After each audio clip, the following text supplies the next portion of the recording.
साधक जो आहे तो शब्दज्ञानात गुंतू नये किंवा बुद्धिनिष्ठ आनंदात गुंतून जर तो पडला तर परमार्थाचा जो मुख्य हेतू असतो की ज्या एकमेव अद्वितीय तत्वाची अनुभूती घेणं हा खूप मागे पडून जातो. आणि म्हणून हे सगळे जे बारकावे आहेत हे सगळे बारकावे आपल्याला सातत्याने संत सांगत राहतात.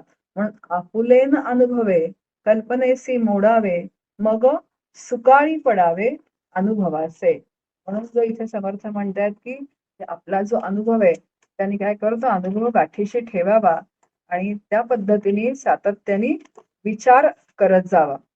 श्री समर्थांना मनपूर्वक वंदन करते. आनंद योगी श्री गुरु डॉक्टर काकांच्या चरणी साष्टांग वंदन. आदरणीय आचार्य माधुरीताईंना मनापासून नमस्कार करते आणि सर्व श्रोत्यांच्या हृदयस्थ भगवंताला वंदन करून आजच्या सत्राला आपण सुरुवात करूयात. ब्रह्मनिरूपणाचा समास मागच्या वेळेस झालेला आहे आपला. त्याच्यामध्ये ब्रह्माविषयी संपूर्ण विवरण आलेलं आहे. आता ब्रह्म कसं आहे तर एकमेव अद्वितीय असं ब्रह्म आहे. पण तरी सुद्धा ते त्याची परिपूर्ण कल्पना यावी, निसंदिग्ध कल्पना यावी म्हणून समर्थांनी पुढच्या समासामध्ये जे आहे तर 14 ब्रह्मांची कल्पना करून म्हणजे 14 ब्रह्मांचे कल्पित प्रकार सांगितलेले आहेत आणि ते कसे मिथ्या आहेत आणि मग एकच जे परब्रह्म आहे जे एकमेव अद्वितीय आहे ते कसं सत्य आहे हे आपल्या अंतःकरणावर बुद्धीवर ठसवलेलं आहे. कारण या माईक जगतामध्ये जे आहे ना अत्यंत संदिग्ध असतो साधक. पण संतांना आपली काळजी असल्यामुळे म्हणजे संत आपलं हित जाणत असल्यामुळे ते एकमेव अद्वितीय ब्रह्म कसं आहे हे सातत्याने ते ठसवत राहतात. कारण त्या पद्धतीने तसा तो बुद्धीचा निश्चय व्हावा लागतो. आता ब्रह्माचं निरूपण जे आहे ते मागच्या समासामध्ये आपण सगळं आदरणीय आचार्याच्या माधुरीताई आहेत त्यांच्याकडून आपण सगळं श्रवण केलेलं आहे. मग आता इथे हा पुढचा समास जो 14 ब्रह्मांचा समास सांगितलेला आहे. मग आता ही 14 ब्रह्म मिथ्या आहेत. पण तरी समर्थ असं म्हणतात की आधी मिथ्याची उभारणी करावी लागते. त्याची संपूर्णपणे काय करावी लागते तर मांडणी करावी लागते आणि नंतर मग ते मिथ्या कसं आहे हे पण काय करावं लागतं सांगावं लागतं. आणि मग एकच तत्व जे ब्रह्मतत्व आहे ते एकमेव सत्य आहे. या 3 टप्प्यामध्ये ह्या समासामध्ये विचार केलेला आहे. पहिल्या टप्प्यात 14 ब्रह्मांची यादी समर्थ देतात आपल्याला. दुसऱ्या टप्प्यात त्या ब्रह्माच्या व्याख्या सांगतायत आणि शेवटच्या टप्प्यात म्हणजे तिसऱ्या टप्प्यामध्ये त्या ब्रह्माचं मिथ्यत्व जे आहे ते समर्थ सिद्ध करतात. आता हे ब्रह्म नव्हे, हे ब्रह्म नव्हे, हे ब्रह्म नव्हे. मग काय ब्रह्म आहे? तर ते एकमेव अद्वितीय ब्रह्म आहे. पण याला शास्त्रकार काय म्हणतात? त्याला व्यतिरेक मांडणी असं म्हणतात. इथे दुसरी जी ओवी आलेली आहे. रत्ने साधा या कारणे मृत्तिका लागे एकवटणे 14 ब्रह्मांची लक्षणे जाणीजे तैसी. जे खाणीतून जर रत्न मिळवायचं असेल तर मातीचे ढीकच्या ढीक उपसावे लागतात. अगदी त्याप्रमाणे जे सत्य ब्रह्म आहे त्याचा निवाडा जर करायचा असेल तर ही 14 ब्रह्म जी आहेत त्यांची लक्षणं समर्थांनी सांगितलेली आहेत आणि ती कशी 14 ब्रह्म मिथ्या आहेत आणि त्यातून त्या शुद्ध ब्रह्माचा निवाडा जो आहे इथे निवाडा समर्थांनी केलेला आहे. त्यालाच व्यतिरेक मांडणी असं शास्त्रकारांनी म्हटलंय. एक उदाहरण घेतलं म्हणजे लक्षात येईल. एक खूप महत्वाचा लहानसा एक चिठ्ठी ती सापडत नव्हती. मग आता आपल्याला माहितीये की आपण कुठेतरी ड्रॉवर मध्ये वगैरे अशा चिठ्ठ्या वगैरे ठेवलेल्या असतात आणि मग आता सापडत नाही म्हटल्यानंतर ड्रॉवर उघडला आणि त्या ड्रॉवर मध्ये खूप पसारा होता. आता सगळा पसारा जो आहे तो एक एक करून मी काय केला तर तो बाहेर काढला.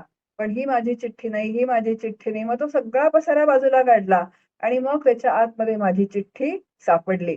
ते सगळा त्या ड्रॉवर मधला पसारा बाजूला केल्यानंतर म्हणजे त्याचा व्यतिरेक केल्यानंतर जे सापडलं ते काय आहे तर ते सत्य तत्व. आता अजून एक दृष्टांत मला आता आठवला म्हणून सांगते आपल्याला. बघा एक सीता आणि तिच्या सख्या ज्या आहेत त्या वनामध्ये सगळ्या जणी अशा छान सीतेभोवती बसल्या होत्या आणि समोरून श्रीराम आणि त्यांचे काही मित्र येत होते. आता प्रत्यक्ष रामरायांना बघून सीता थोडी लाजली. आता सख्यांनी ओळखलं की या सगळ्यांमध्ये काय तर हिचा पती आहे पण त्यांना तो माहिती नव्हता कोण आहे तो. आता त्या सीतेला असं म्हणतात की अगं तो कोण आहे? जो तुझा पती आहे तो. पण मग नाव घ्यायला ती तयार नाही आणि बोट पण दाखवता येत नाही.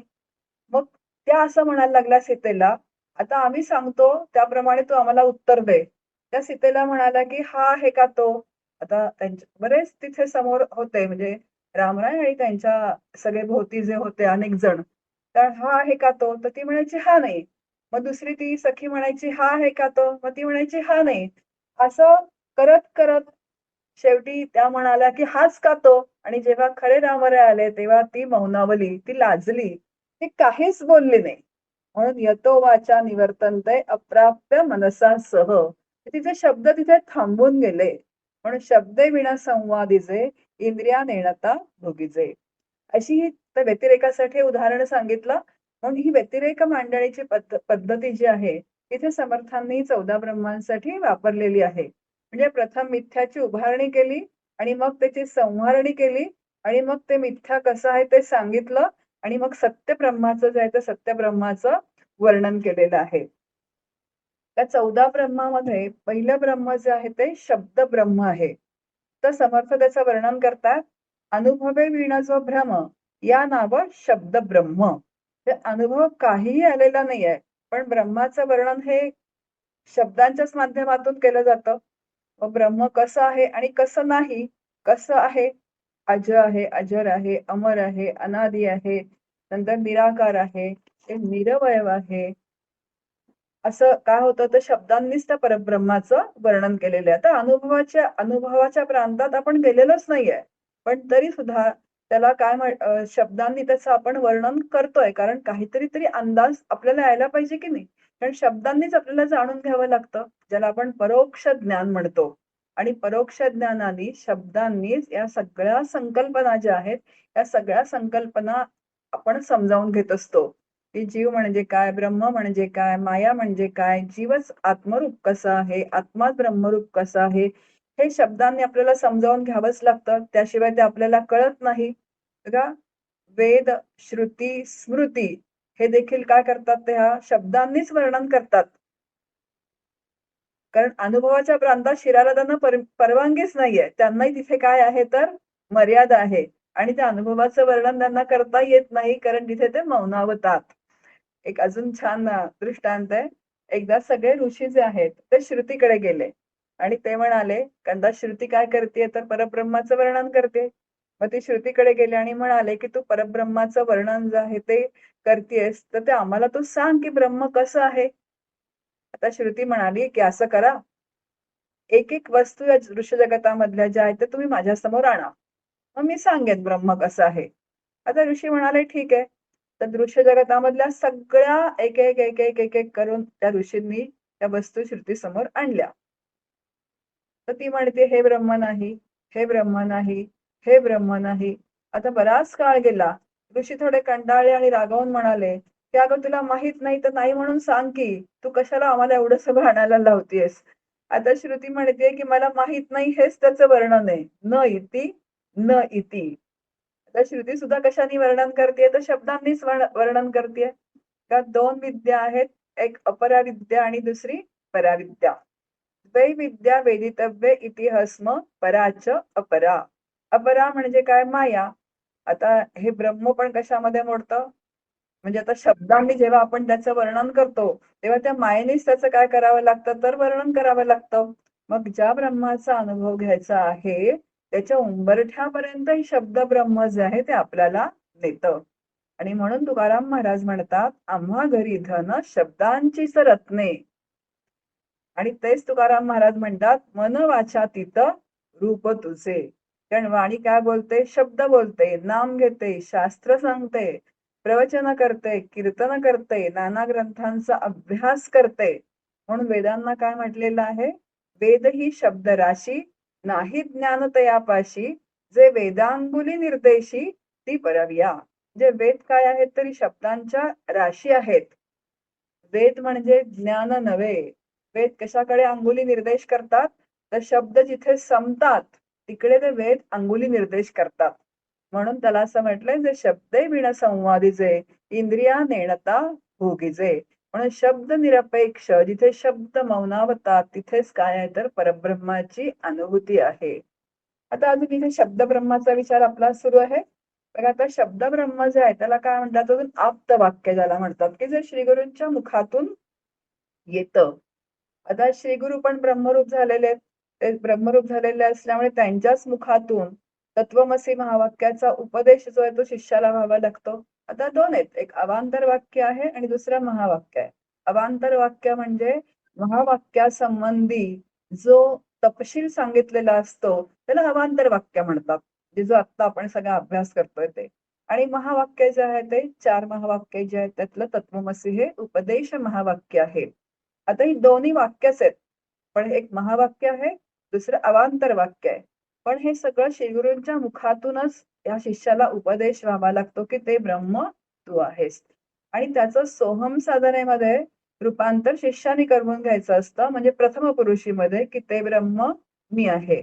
आणि असं हा 6 मध्ये विलीन झाला, की त्याला ती अनुभूती येऊन जाते. पण तोपर्यंत मात्र हा काय तर सगळा शब्दाचाच प्रांत आहे. आणि म्हणून श्रुती आपल्याला सांगते, नायमात्मा प्रवचनेन लभ्यो न च बहुना श्रुतेन न मेधया. म्हणजे प्रवचनांनी तुम्हाला आत्मस्वरूपाची प्राप्ती होणार नाही. कितीही प्रवचन करावं, लाखो प्रवचन करा. आता ती साधना नक्कीच आहे, पण त्यांनी आत्मज्ञान होणार नाही. कितीही तुम्ही श्रवण केलं किंवा कितीही तुम्ही बुद्धिमान असलात, तरी सुद्धा तुम्हाला काय होणार नाही तर त्या आत्मज्ञान होणार नाही. मग कशाने ते आत्मज्ञान प्राप्त होईल? तर आत्मा विवृणुते तनुस्वाम. जेव्हा तो आत्मा बरमला घालेल आणि जिथे हे सगळं काय मागे पडेल, काय मायेतला प्रांत मागे पडेल, तेव्हाच का म्हणजेच अहम 6 मध्ये विलीन होईल, तेव्हाच ज्ञान होऊन जाईल, म्हणजे आत्मज्ञान होऊन जाईल. कारण शब्द ब्रह्म म्हणजे शब्द ब्रह्म असं म्हटलंय, जे शब्दज्ञान पाहिजेच. पण जर खूप जास्त झालं तर तो साधक त्या शब्दज्ञानामध्ये अडकतो. आपल्याला सर्वांना माहितीये की काय तयार होतं, मग पंडित तयार होतो त्याचा. आणि मग जो अनुभव जो आहे तो अनुभव खूप काय होतो तर दूर राहून जातो. अगदी इतका पंडित होतो की त्याचा ब्रह्मराक्षस सुद्धा त्याच्यातून निर्माण होतो. आणि त्याला कुठलीच गती मिळत नाही, ना लौकिक गती मिळत, ना पारलौकिक गती मिळत. तो मध्येच काय होतो तर लोंबकळत राहतो. म्हणून खरा परमार्थ सिद्ध करण्यासाठी किंवा सिद्ध होण्यासाठी हे धोके जे असतात ना, हे संत सगळे धोके आपल्याला सांगतात. कारण ते आपलं हित जाणतात. कारण शब्दज्ञान नक्कीच करून घ्यायचंय, पण त्याला त्याचं मूल्य आहे, त्याची मर्यादा आहे.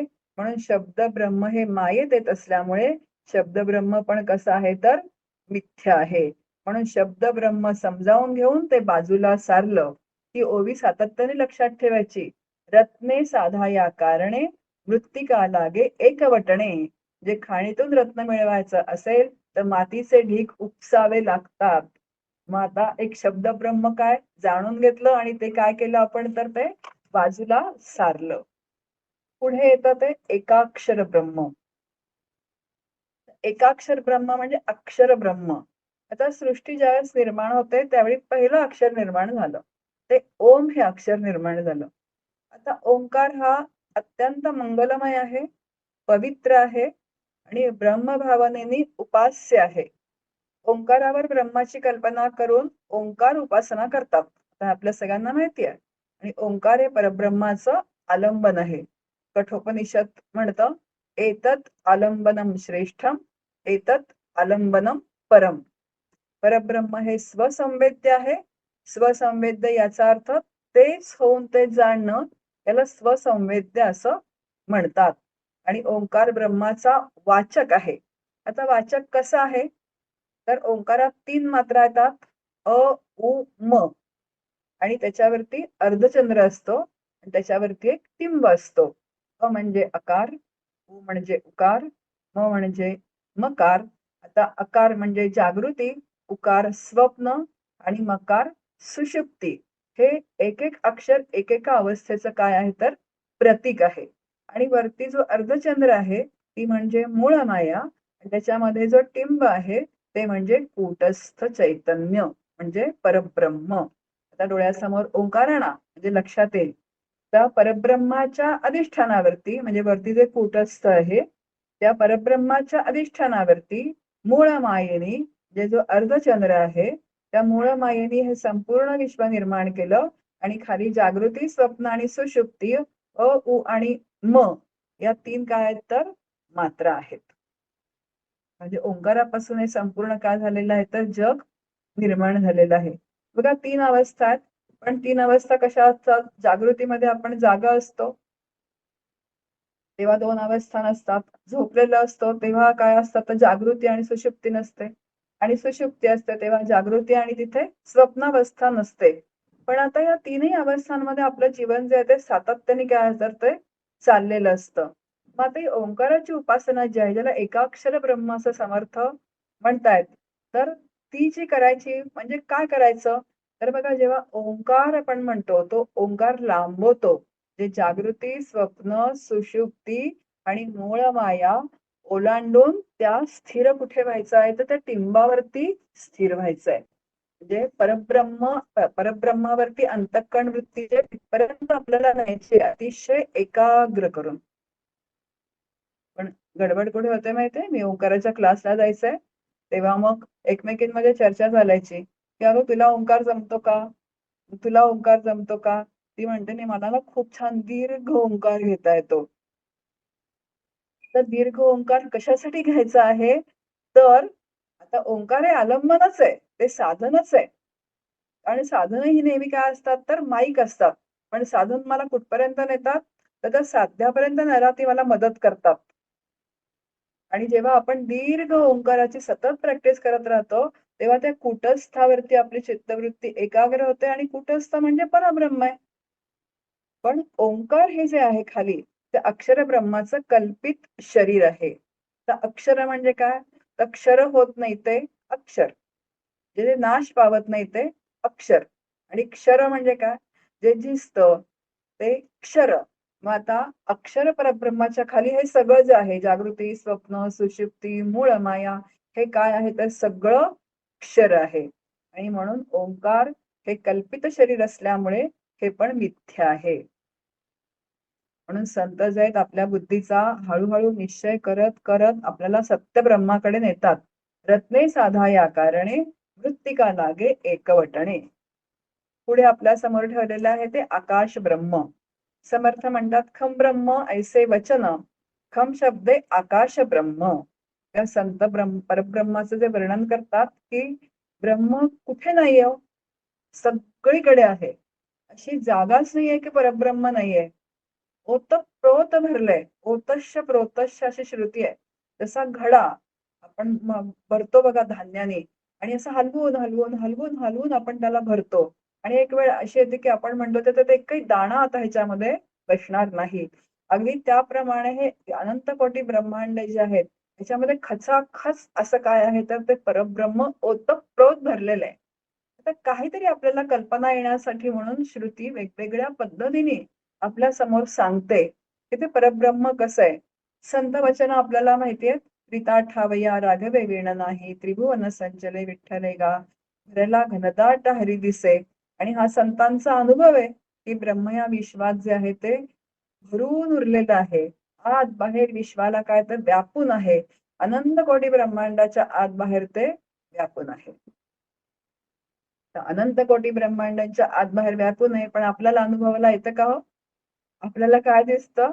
जिकडे बघू तिकडे कशाचा अनुभव आहे? तर आकाशाचा अनुभव आहे. पोकळीचा अनुभव आहे. जिकडे तिकडे आपल्याला पोकळीच अनुभवाला येते. आता आकाशाचा गुण काय आहे? तर शब्द हा आकाशाचा गुण आहे. कारण पोकळी आहे म्हणून माझं बोलणं तुम्हाला ऐकू येतंय. काम, क्रोध हे सुद्धा काय आहेत तर आकाशाचे गुण आहेत. पण ब्रह्माला मात्र गुण नाहीयेत. तर भासमान का होईना पण आकाशाला निळा रंग आहे, पण ब्रह्माला रंग नाही. ते निरंजन तत्व आहे. निरंजन, निरंजन हा शब्द बघा. निरंजन मध्ये रंज धातू आहे. रंज म्हणजे रंग लावणं. आता रंग कशाला लावता येतो? जिथे सरफेस असतो त्याला रंग लावता येतो. आता आकाशाला काही सरफेसच नाहीये. आता परब्रह्म पण कसं आहे? तर आकाशाला पण सरफेस नाहीये. हां, आकाशाला निळा रंग आहे. पण परब्रह्माला काय नाहीये तर आकारच नाहीये. आणि आकार नसल्यामुळे रंग लावणार कुठे? म्हणून त्याला निरंजन असं म्हटलंय. म्हणून आत्मनहा म्हणजे आकाशालाही व्यापून जे तत्व आहे, आत्मनहा आकाशः संभूतः अशी श्रुती सांगते. आता हे आत्म्याच्या अगदी निकट काय तर आकाश आहे. पण आकाशाला व्यापून काय तर ते परब्रह्म तत्व आहे. पण नेहमी शास्त्रकार किंवा संत जे आहेत, ते परब्रह्माला आकाशाची उपमा देतात. तर आपण बघा ती ब्रह्मानंदमची जी प्रार्थना म्हणतो सद्गुरूंची, त्याच्यामध्ये पण आपण म्हणतो ना, ब्रह्मानंदम परमसुखदम केवलम ज्ञानमूर्तीम द्वंद्वातीतं गगन सदृशम. म्हणजे ते कसे आहेत तर गगनासारखे आहेत. कारण दुसरी उपमाच नाहीये द्यायला. आत्म्याच्या जवळ काय तर आकाश आहे. मग आपल्याला काहीतरी अंदाज येण्यासाठी काय तर ते गगनासारखं व्यापक आहे, गगनासारखं विशाल आहे. पण एवढा फरक आहे की गगनाला निळा रंग आहे आणि त्याला मात्र काय नाहीये तर रंग नाहीये. ते निरंजन तत्व आहे. ज्ञानेश्वर महाराज असं म्हणतात की आकाशाची चाळणी करावी आणि त्या आकाशाच्या चाळणीतून ब्रह्म गाळून घ्यावं. इतकं ते काय आहे तर सूक्ष्म आहे. गगनाहुनी वाड नाम आहे. नाम म्हणजे काय? परब्रह्म. गगनाहूनही ते वाढ आहे. आणि आकाशाला कामक्रोधादी गुण आहेत, भासमान रंग आहे, म्हणून आकाश हे परब्रह्म नाही. पण आकाशाच्या द्वारे ब्रह्माची कल्पना करता येते. पण आकाश म्हणजे ब्रह्म नाही. कारण आकाश आपल्याला दृश्य का होईना, भासमान का होईना, पण ते अनुभवाला येतं.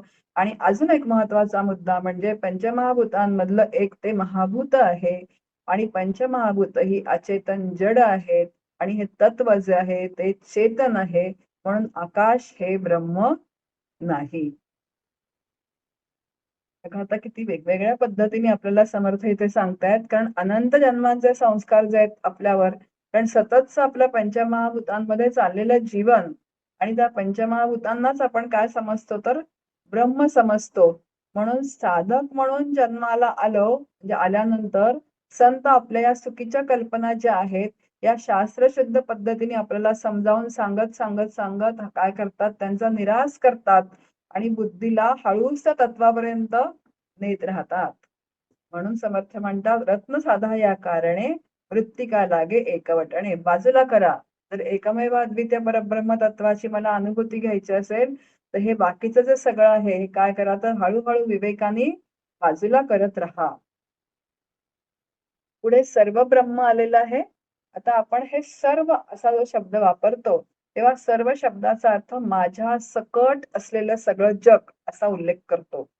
तर सर्व ब्रह्म सर्वव्यापी आहे. आता जग हे नामरूपांनी भरलेलं आहे. पंचमहाभूतात्मक सृष्टीचा लय झाला की ते नष्ट होतं. आपल्याला माहितीये की सगळं नामरूपांचं जग कधी न तर ह्या सृष्टीचा लय झाला की ते नष्ट होऊन जातं. पण दृश्य जगत हे काय संपूर्ण हे मिथ्या आहे आणि त्यामुळे सर्व ब्रह्म ही संकल्पना सुद्धा मिथ्या आहे.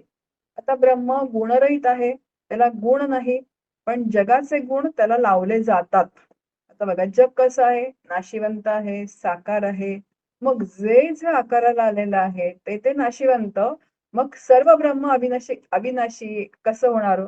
ते पण मिथ्याच आहे, ते विनाशीच आहे. सर्व म्हणजे आपल्या सकट जे सगळं आहे ते पण कसं आहे तर ते मिथ्या आहे. कारण प्रलयकाली सगळं जग हे नष्ट होतं आणि म्हणून सर्व ब्रह्म सुद्धा नाशिवंत आहे. पुढे चैतन्य ब्रह्म सांगतात. चैतन्य या शब्दामध्येच चित धातू आहे. तर चित याचा अर्थ ज्ञान असा होतो. आता व्यवहारामध्ये ज्या कृती होतात, ज्या हालचाली होतात, आपण म्हणतो ना की जोश असतो एक ज्याला त्याला आपण चैतन्य म्हणतो. जे एक शक्ती असते. आता हे सगळे प्राणांचे धर्म आहेत. आता बुद्धीला जे आपल्या ज्ञान होत चाललेलं आहे ते परब्रह्माच्या सत्तेवरती होतं. होणारं ज्ञान हे बुद्धीसापेक्ष आहे आणि होणारं ज्ञान हे बुद्धीसापेक्ष असल्यामुळे बुद्धी निवृत्त झाली की तेही निवृत्त होतं. म्हणून चैतन्य ब्रह्म कोणाला म्हणायचं? म्हणून चैतन्य ब्रह्मही मिथ्या आहे. बघा थोडं समजणं थोडं क्लिष्ट आहे. आता इथे चैतन्य ब्रह्म जे म्हटलंय चैतन्य म्हणजे यांनी इथे ऊर्जा अर्थी शब्द वापरलेला आहे.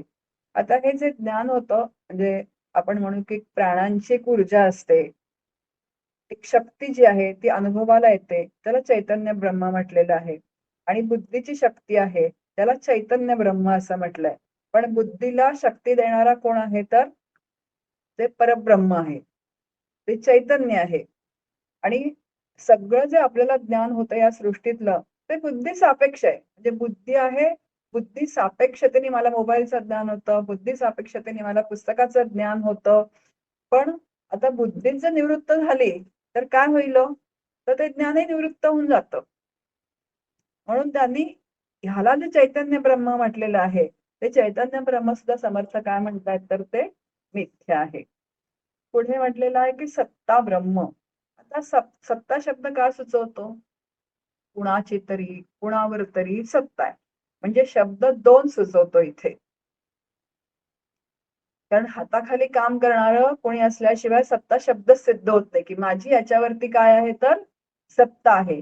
त्या संपूर्ण जगामध्ये ज्या हालचाली आहेत, जी क्रियाशीलता आहे, ती कशामुळे आहे? तर ती वायू तत्वामुळे आहे. आणि या देहात सर्व इंद्रिय जी कार्यरत आहेत, ती कशामुळे कार्यरत होतात? तर ती प्राणांच्या ऊर्जेमुळे कार्यरत होतात. बघा आता आपण गाढ झोपलेलो असतो. गाढ झोपेमध्ये सगळी इंद्रिय काय होतात? तर लीन होऊन जातात. पण कोणाचं कार्य सुरू असतं? तर प्राणांचं कार्य अखंड सुरू असतं. एक उपनिषदामध्ये कथा आलेली आहे. इंद्रियांची भांडणं लागली. वाणी म्हणाली की मी श्रेष्ठ. डोळा म्हणाला मी श्रेष्ठ. मी नसेन तर काही कामच होणार नाही. नाक म्हणालं की मी श्रेष्ठ आहे.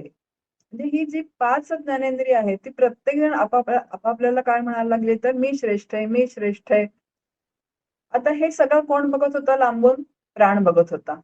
आता प्राणाने काय केलं? प्राण असं म्हणाला की यांची आपण जरा फजिती करूयात. सगळेजण एकमेकांमध्ये भांडतात ना भांडू देत. प्राणाने काय केलं की तो हळूच देहातून निघून जायला लागला. आणि प्राण जेव्हा निघून जायला लागला तेव्हा इंद्रिय ती सगळी जी आहे ती घाबरी-घुबरी व्हायला लागली. आणि ती विनंती करायला लागली की अरे तू जाऊ नकोस. कारण प्राणांच्या सत्तेवरती ही सगळी जी इंद्रिय आहेत काय तर ती कार्यरत होत असतात. पण आता अजून एक उदाहरण सांगते म्हणजे लक्षात येईल. आता हनुमंताचा जन्म जेव्हा झाला तेव्हा होता क्षणी सूर्याला पकडण्यासाठी हनुमंताने उड्डाण केलं. आणि मग सूर्याला पकडलं तर काय होईल म्हणून इंद्राने काय केलं तर वज्र मारलं आणि वायूला खूप क्रोध आला. तर वायूला क्रोध आला आणि वायूने काय केलं आपल्याला आवर्त घेतलं आणि सगळ्या देवता घाबरल्या. ते तर काय होणार आपलं?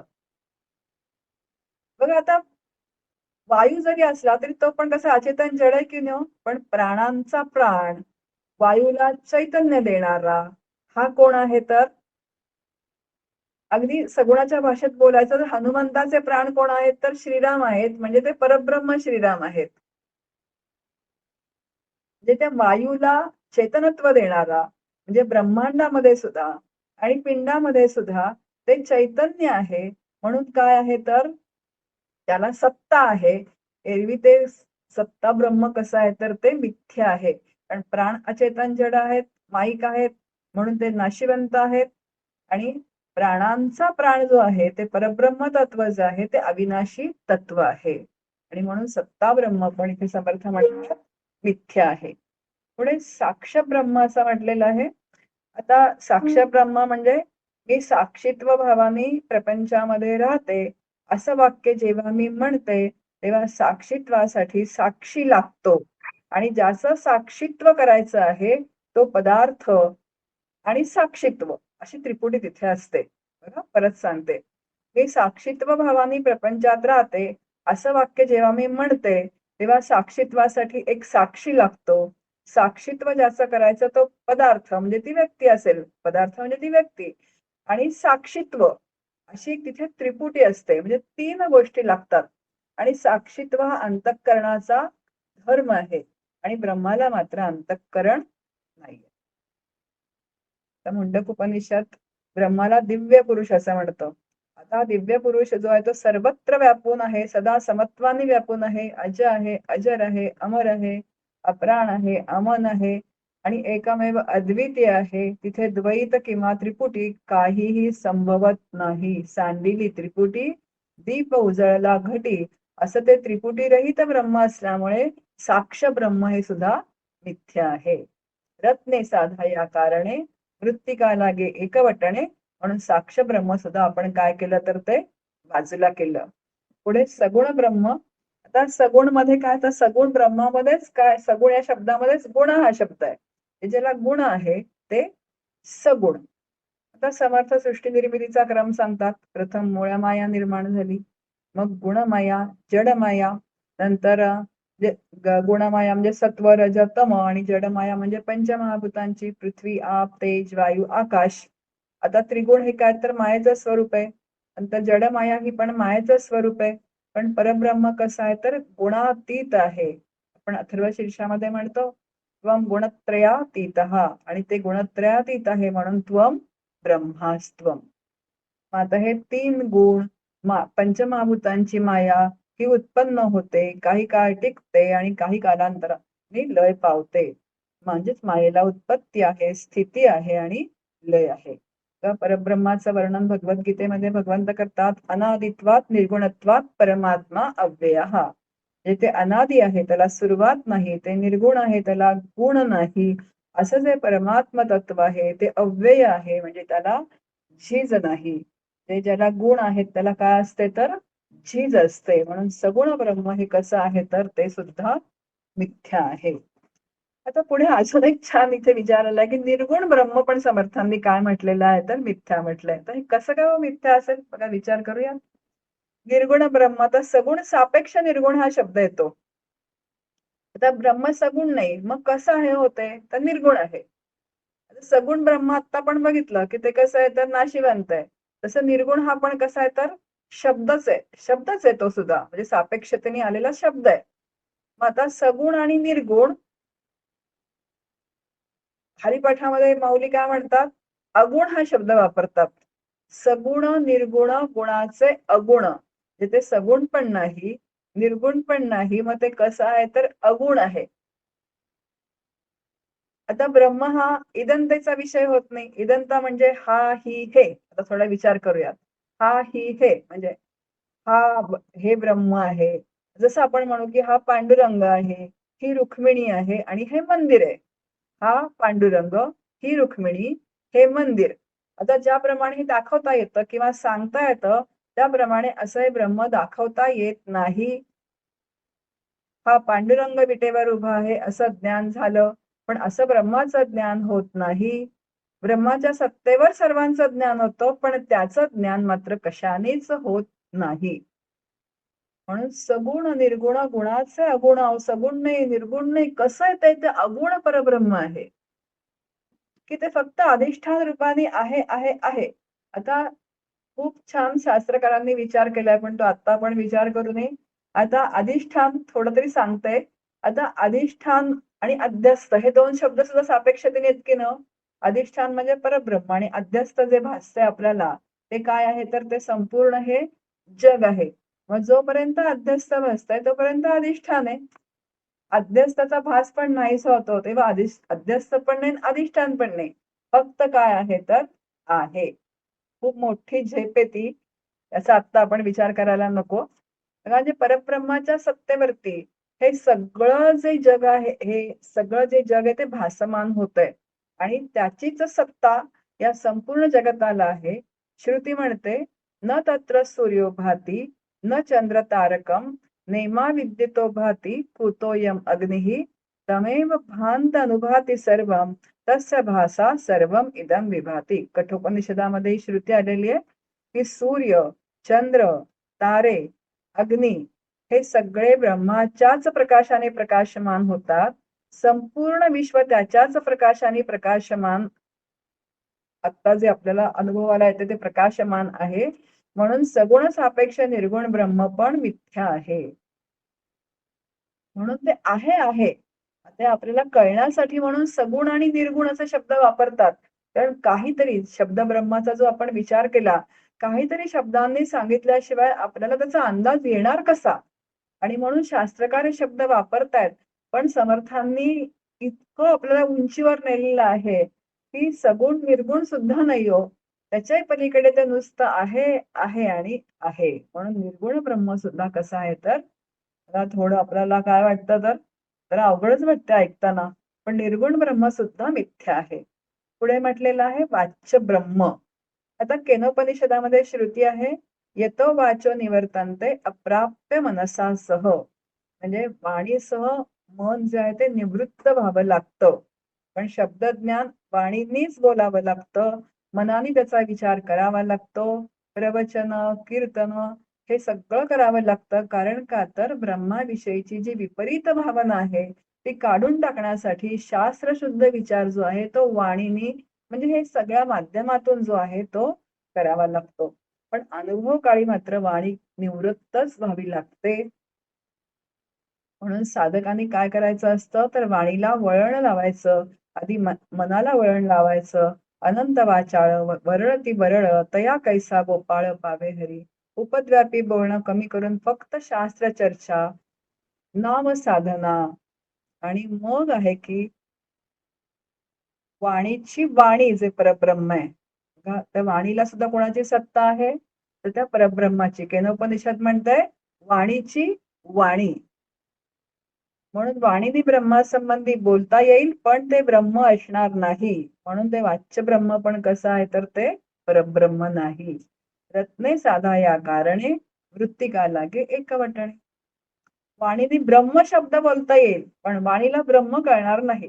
केनोपनिषदामध्ये खूप सुंदर विचार आलेला आहे. कानाचा कान, वाणीची वाणी, मनाचं मन. म्हणजे एक जी सत्ता या इंद्रियांना ती फक्त परब्रह्माची आहे.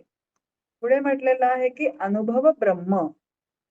तर मला ब्रह्मानुभव आला असं जो कोणी म्हणेल तिथे काय शिल्लक असेल? तिथे वृत्ती शिल्लक आहे. त्याशिवाय मला ब्रह्मानुभवाला हे कळेल का? जे वृत्ती शिल्लक असल्याशिवाय जे वृत्तीला म्हणजे बुद्धीला ज्ञान होत नाही. जे बुद्धिवृत्ती आहे तोपर्यंत अनुभव ब्रह्म. जे अनुभव कोणाला येतो? बुद्धीला येतो. ज्या क्षणी वृत्तीचा संपूर्णपणे निराश झाला तिथे अनुभव ब्रह्म हा शब्द प्रयोगच काय ठरतो तर तो मिथ्या ठरतो. जे अनुभव ब्रह्म हा शब्द नाहीच आहे. अनुभव कोणाला येतो? ज्ञानेंद्रियांना होतो. आणि ब्रह्म कसं आहे तर ज्ञानेंद्रियांना अगोचर आहे. हे ज्ञानेंद्रियांना गोचर होत नाही. पुढे म्हटलेलं आहे की आनंद ब्रह्म. आता तत्व ज्या क्षणी अनुभवाला येतं त्या क्षणी आपल्याला एक आनंद होतो. पण आनंद सुद्धा काय तर एक वृत्ती ज्ञानच आहे तिथे. आणि आनंद हा त्रिपुटीत आल्याशिवाय तो सांगता येत नाही. आनंद ब्रह्म हा शब्द सिद्ध होत नाही कारण ब्रह्मानुभव ज्या क्षणी येतो त्या क्षणी तो आनंद रूपच होतो. त्या ब्रह्मानंदामध्येच तो जीव काय होतो तर विलीन होतो. कारण त्याचं मूळचं स्वरूपच काय आहे तर आनंद आहे. आता मी आनंद रूप झालो आहे हे सांगण्यासाठी तिथे तो वेगळा काही शिल्लक राहिलेला असेल का? शक्यच नाहीये. मग आनंद ब्रह्म हा आला कुठून शब्द? म्हणून इथे समर्थ म्हणतात आनंद ब्रह्म हे सुद्धा मिथ्या आहे. आता अजून एक जर विचार केला तर लक्षात येईल की आनंद ब्रह्माचा आनंदमय कोश म्हणजे कारण शरीर. का 3 शरीर आहेत. स्थूल, सूक्ष्म, स्थूल, सूक्ष्म आणि कारण शरीर. आता स्थूल म्हणजे जागृतीमधलं, सूक्ष्म म्हणजे स्वप्न, जी स्वप्नावस्था असते ती आणि कारण शरीर म्हणजे सुषुप्तीमध्ये त्या शरीराला कारण शरीर असं म्हणतात.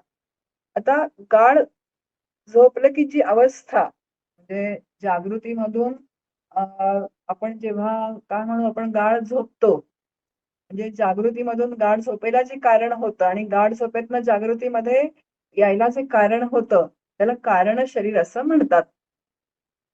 आता गाढ झोपेत आनंदाचा अनुभव आपल्या सगळ्यांना येतो. पण तो कसा असतो? तो तात्पुरता तेवढ्या काळापुरताच असतो. अगदी त्याचप्रमाणे ध्यानकाळी अंतःकरण वृत्तीला आनंद होतो आणि ती आनंदाने जी आहे ती व्यापून जाते. पण ही आनंद सुद्धा एक वृत्तीच आहे आणि म्हणून आनंद ब्रह्म हे ब्रह्म नाही. पुढे म्हटलेलं आहे की तदाकार ब्रह्म. श्रुती आहे मुंडक उपनिषदामधली. स विद्वान पुण्य पापे विधूय परमम साम्यम उपैती. ब्रह्मवेत्ता पाप पुण्यापासून निवृत्त होऊन ब्रह्माशी पूर्णपणे साम्यावस्थेला पोचतो. तिथे वृत्ती अजिबात उरत नाही. मग तदाकार व्हायला काही शिल्लक राहत नाही. तदाकार ब्रह्म पण मिथ्या आहे.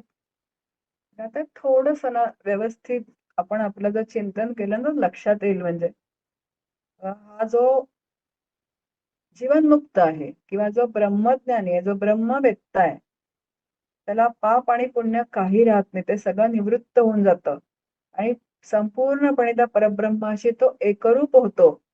त्याची वृत्ती जी आहे ती अजिबात उरत नाही. मग आता तदाकार ब्रह्म जे असे इथे म्हटलंय, मग आता तदाकार म्हणजे काहीतरी एकरूप होण्यासाठी काहीतरी लागतं. तिथे काहीच राहत नाही. आणि म्हणून तदाकार ब्रह्म पण हा शब्द काय तर मिथ्या आहे असं समर्थ म्हणतात. अनिर्वाच्य ब्रह्म.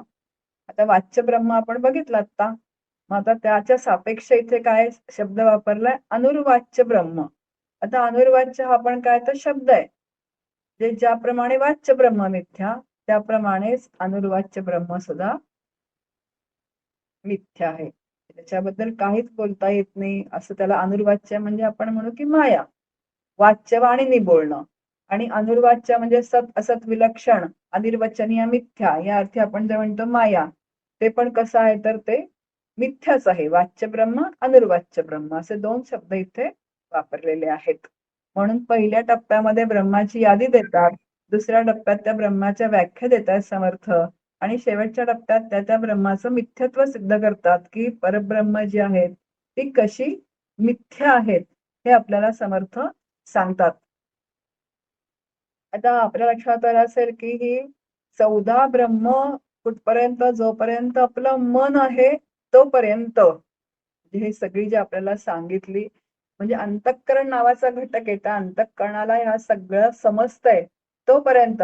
पण जेव्हा अंतःकरण नावाचा घटक निवृत्त होतो, जे जागृती, स्वप्न, सुषुप्ती, तुर्या आणि उन्मनी ही जी अवस्था आहे, ही निरुपाधिक अवस्था आहे. तिथे कुठलीही उपाधी नाहीये, की जिथे योगी अखंड विश्रांती घेतात. त्याला सहज समाधी असं म्हटलंय. चालती बोलती समाधी असं म्हटलेलं आहे. लावलेली समाधी नाही, तर सहज अखंड असलेली समाधी म्हणजे ब्रह्मस्थिती.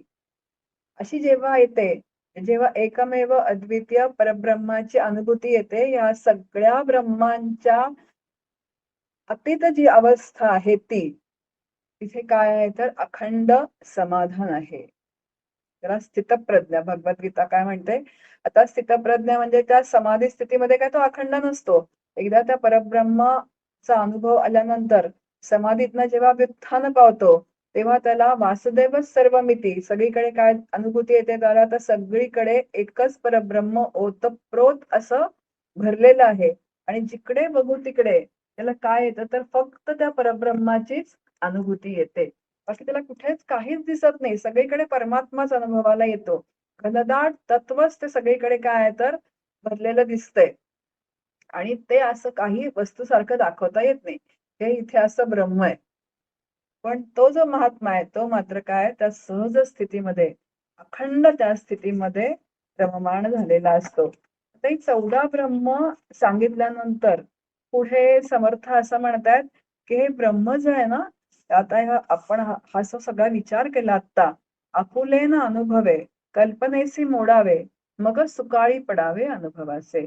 ते स्वतःच्या चिंतनाने असं चिंतन करून त्या सगळ्या कल्पना ज्या आहेत त्या हळूहळू हळूहळू हळूहळू मागे टाकाव्या आणि हळूहळू त्या एकमेव अद्वितीय तत्वाच्या अनुभवाच्या दिशेने काय करावी तर वाटचाल करावी. आणि हे परब्रह्म कसं आहे ते निर्विकल्प आहे अशी कल्पना करा. तिथे कल्पनाच नाहीये खरं म्हणजे, पण सुरुवातीला कल्पना करा की निर्विकल्प आहे, ते अमन आहे, अप्राण आहे, अजिम्म आहे, अनेत्र आहे. ते सगळ्यांपासून कसं आहे तर ते अलिप्त आहे.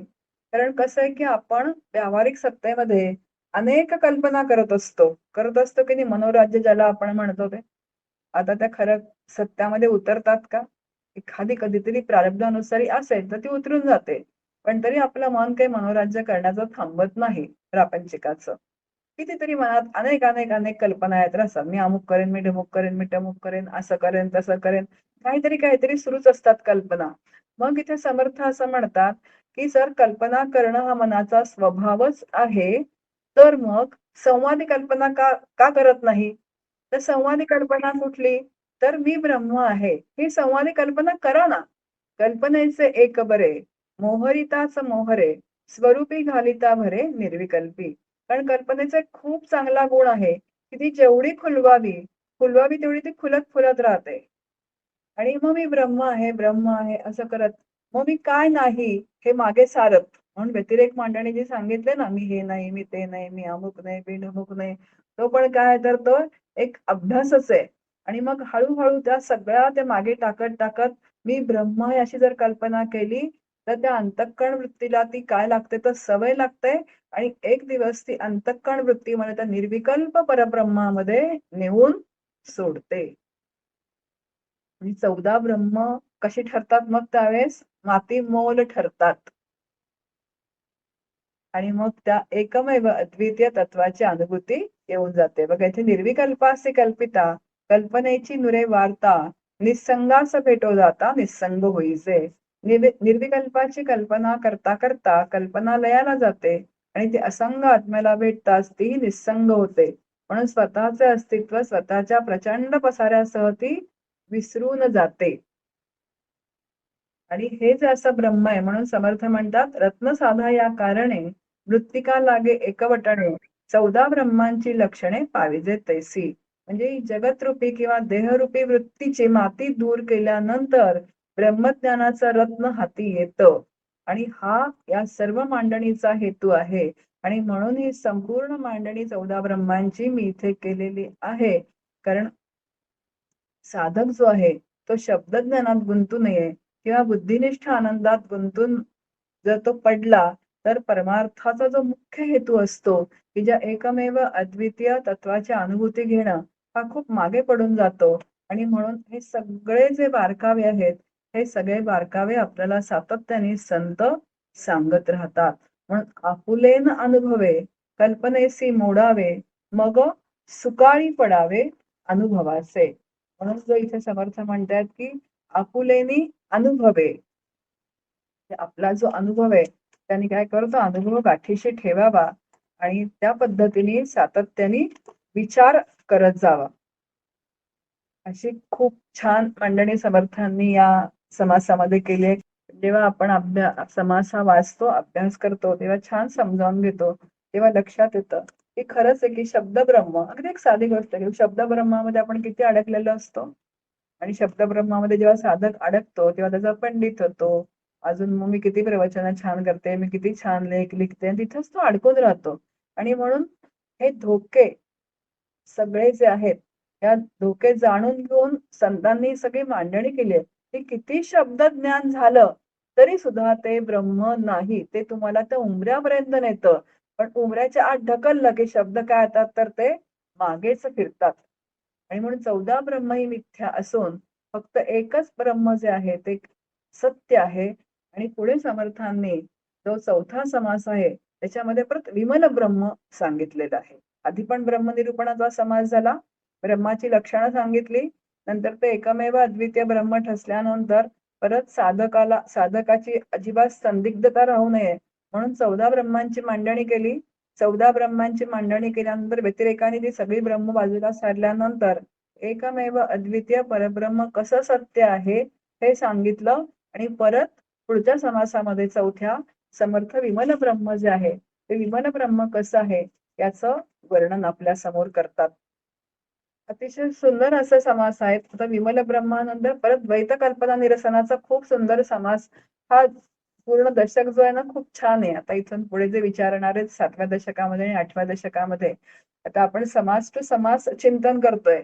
नाहीतर मग आपण एक दशक पूर्ण घेतला असता आणि सारांश रूपाने आपण बघू शकलो असतो. पण तरी समास टू समास अभ्यास झाला पाहिजे. कारण परत परत आपल्याला रिपीट झाल्यासारखं वाटतंय पण काही हरकत नाही. परत परत तोच विचार करावा. तत्कथनम तत्श्रवणम तत्वचनम अशी शास्त्राची आज्ञा आहे. आणि संपूर्ण हे सगळं समजावून आपण घेणार आहोत. आज इथेच थांबते. पुढच्या वेळेस विमल ब्रह्मनिरूपणाचा समास आपण बघूया. जय जय रघुवीर.